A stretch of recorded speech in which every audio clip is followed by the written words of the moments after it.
Sino raw ang mag-aakala na ang dalagitang ito na unang sumali sa first Philippine reality program ng bansa na Starstruck at itinanghal na Ultimate Survivor? Jeneline Mercado! Isa na ngayon sa mga pinakatinitingalang aktres sa mundo ng showbiz. She's an accomplished singer and actress, an award-winning producer, a wife and a mother. Pero lahat ng yan, madaragdagan pa dahil sa pananatili ni Jeneline sa kanyang home network, ang GMA.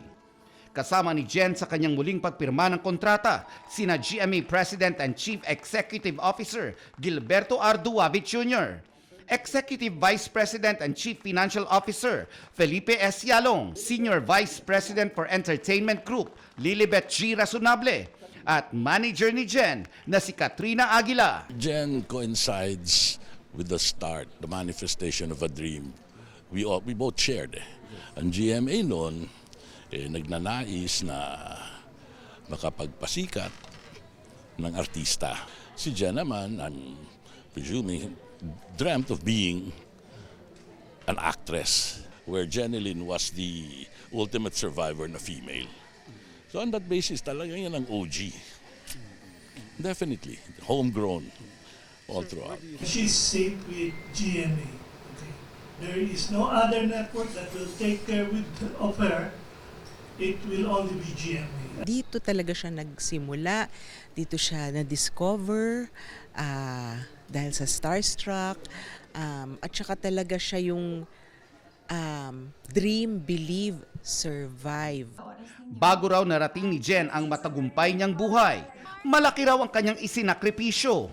3 ang itinuturing niyang mga pagsubok sa kanyang buhay. Una na rito, ang nabuntis siya sa kanyang panganay na si Alex Jazz. Wala raw kasiguraduhan noon at bilang breadwinner, natakot siya at muntik na niyang talikuran ang showbiz. At noong 2011 naman, And there was a time you almost lost Dennis.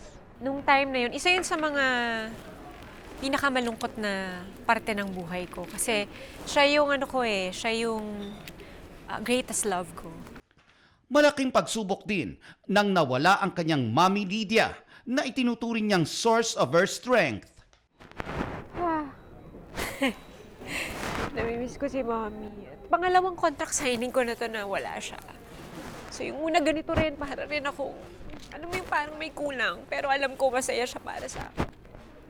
Ngayong 2025, muling mapapanood si Jeneline sa isang action drama series sa telebisyon at romantic comedy drama sa Everything About My Wife na remake ng Korean film na All About My Wife. Sa parehong proyekto, ang pagbabalik team up nila ng kanyang favorite leading man, ang husband na si Dennis Trillo. Congratulations, mahal, at sa bago mong kontrata sa ating Kapuso Network. Sobrang excited na finally magkakaroon ka ulit kami ng project, makakatrabaho ko ulit yung asawa ko.